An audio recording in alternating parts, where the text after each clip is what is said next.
Namaste. My name is Naomi and I'm from Bangladesh. I would like to thank Swamiji and Vishnu Mohan Foundation for inviting me here. Today I'm going to talk about Bangladesh foreign policy, especially Bangladesh foreign policy for peace and justice since 1971. So you all know Bangladesh has taken birth through a 9 months old war with Pakistan with the assistance of India. 30 million people were killed, 4 million women were raped by Pakistan army. In this war, 3,000 Indian soldiers sacrificed their lives. The Liberation War, its memory, the scars, the extremely brutal violence, especially violence against women, has shaped Bangladesh foreign policy to a great extent. Among all these factors, India's unconditional support, first by accommodating the millions of refugees, then supporting the freedom fighters and assisting them, being active in international diplomacy, and lastly, by sending Indian armed force, have given the foundation for Bangladesh foreign policy. The 1971 war was not only a war among the militaries and freedom fighters. It was also a war between two kinds of values. On one hand, there were Father of Nations, the Mukti Bahini, India's support for establishing a secular country. On the other hand, there was effort from the Pakistan government, Pakistani army, and their allies to enforce a religious identity on Bangladesh.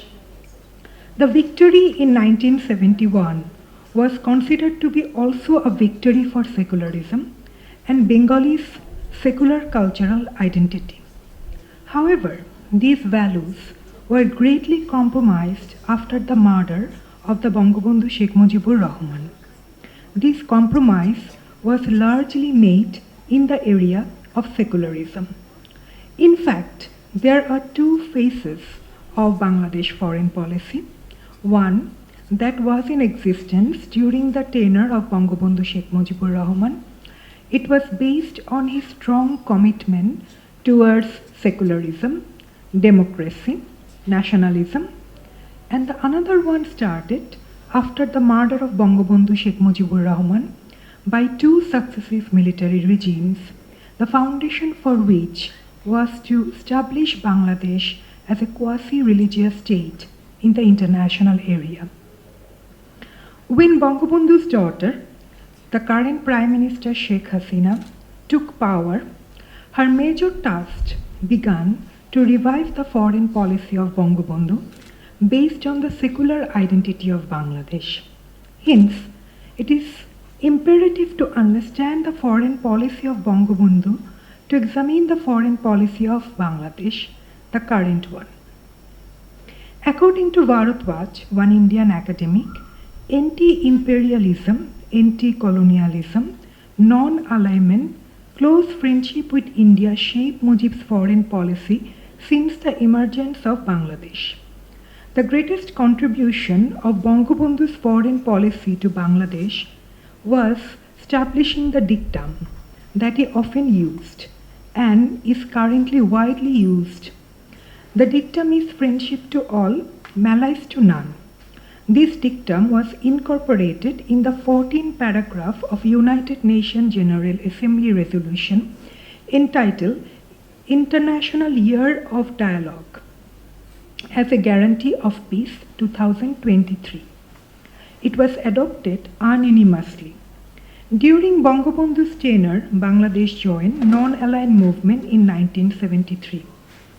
As a developing country, Bangladesh has benefited from a non-aligned policy which has led to economic partnership with rival superpowers such as US, China and Russia and major powers like Gulf country and India.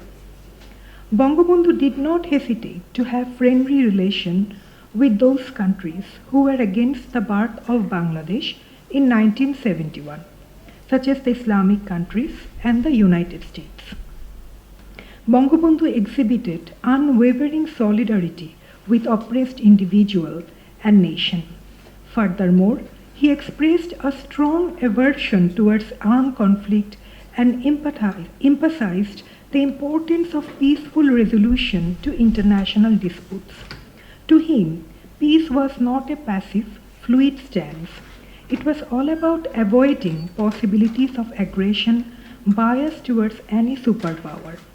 The foreign policy believed in having good relationship with immediate neighbors India, Myanmar, Sri Lanka, Nepal and Bhutan.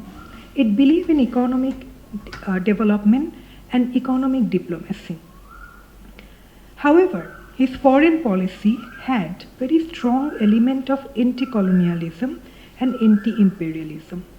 From that spirit, Bangabandhu talked about Palestinian people to the United Nations General Assembly in 1974. He had a very good relationship with Fidel Castro. When Fidel Castro met Bangabandhu in NAM summit, Castro said, "I have not seen the Himalaya, but I have seen Sheikh Mujib. In personality and in courage, this man is the Himalaya.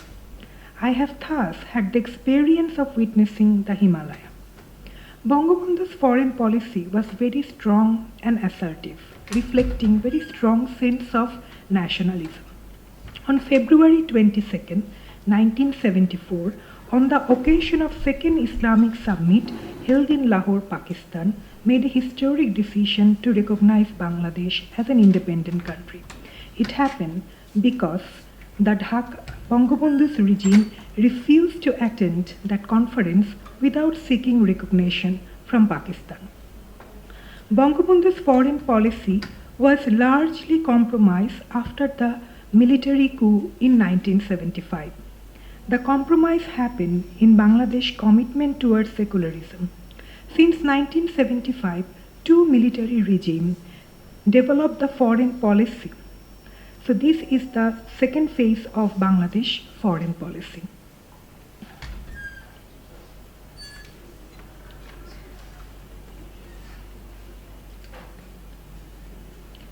After the murder of Bangabandhu, few military coups took place. Ultimately, who came to power is Major General Ziaur Rahman, a freedom fighter and a sector commander. Major General Ziaur Rahman, although a military dictator, was considered to be a successful administrator in terms of ensuring stability in the country. However, he did a major change in the country's political fabric. The most cherished values of Bangladesh Liberation War was mutilated, and that is secularism.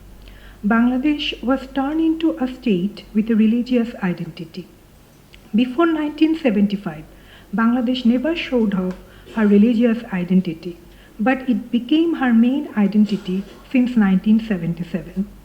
The constitution was changed, curriculums were shaped, and millions of money from the Middle East began to flow to the rural areas to set up religious schools and give incentive to religious preachers. One of the crucial aspects of this project, which was executed in rural areas of Bangladesh in collaboration between the rich Gulf countries and the Didim regimes and a group of public intellectuals, was creating strong feelings against India. And it targeted India as a country of enemy. During the two successive military regimes, Bangladesh became close to USA.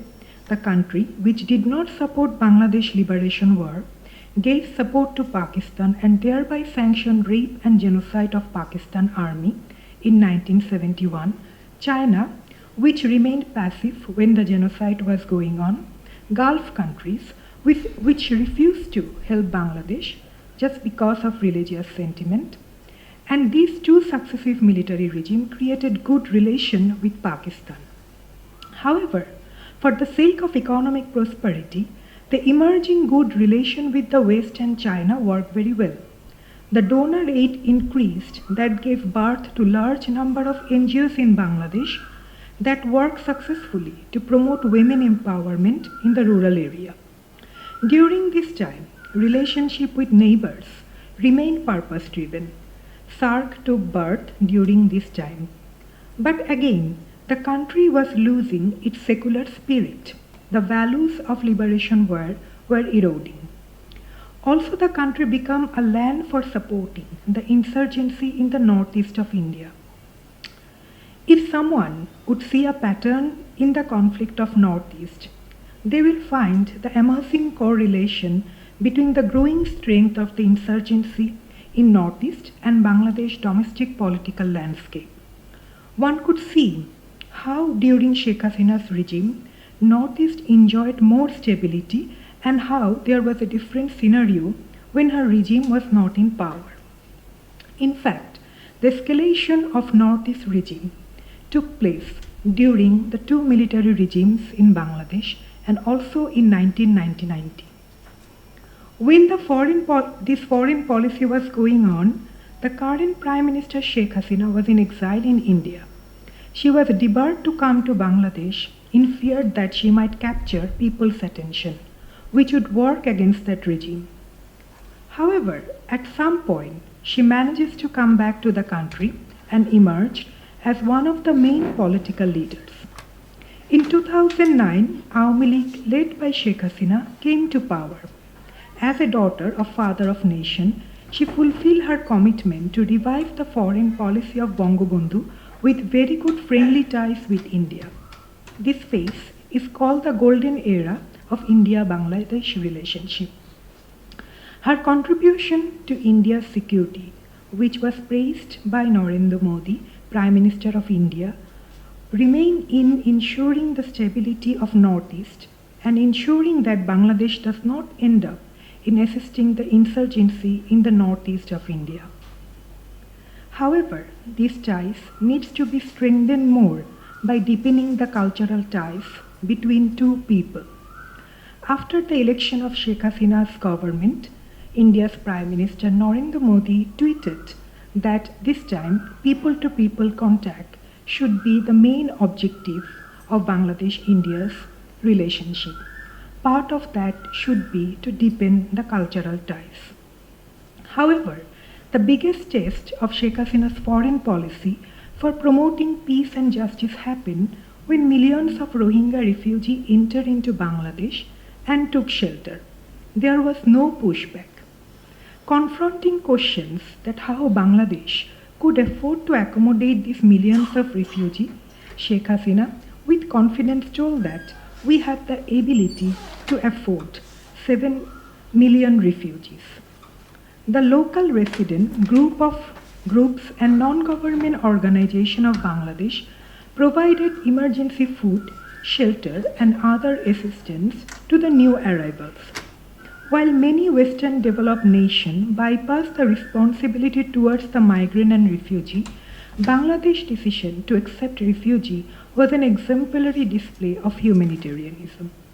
I must say, during that time, when question was raised about accommodating refugee, India's role in 1971 was in front of Bangladesh.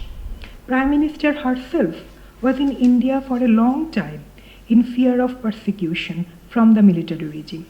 This feeling of empathy and India's model for helping the refugees or people who fear persecution in their country has greatly inspired Bangladesh. Prime Minister Sheikh Hasina requested the international community to come forward to help the refugees. She repeatedly asked the international community not only to help the refugee financially, but also to support in their repatriation. The burden was not only financial, but also increasing the risk of insecurity and tarnishing good relationship with Myanmar. Prime Minister Sheikh Hasina came up with 5 points demands to address this refugee issue. While thinking about the concept of peace, as today's morning panel discussion talked about, that peace is a multidimensional concept, I try to refer this concept to Sheikh Hasina's struggle for peace and justice in national and international area. A woman whose whole family was murdered in one night, who has spent the most beautiful times of her life in exile and on road, has become now mother of humanity by giving shelter to millions of Rohingya amid so many financial and social constraints. While taking a leading role among the Muslim countries to support the struggle for Palestine, Sheikh Hasina's regime's foreign policy include the Herculean task of having the international recognition of the genocide that took place in 1971, which has still not come. Not only that, Bangladesh plea for justice for 1971 genocide was stopped in international level by the active support of some major powers. When it became clear that Bangladesh can never proceed for its right to have justice for the genocide in 1971, there was a question to Sheikh Hasina's government from the freedom fighters and the families of people who were murdered in 1971, whether we could see the justice of what happened to us in our lifetime. This question made her government to set up the National Tribunal for the Trials of War Criminals.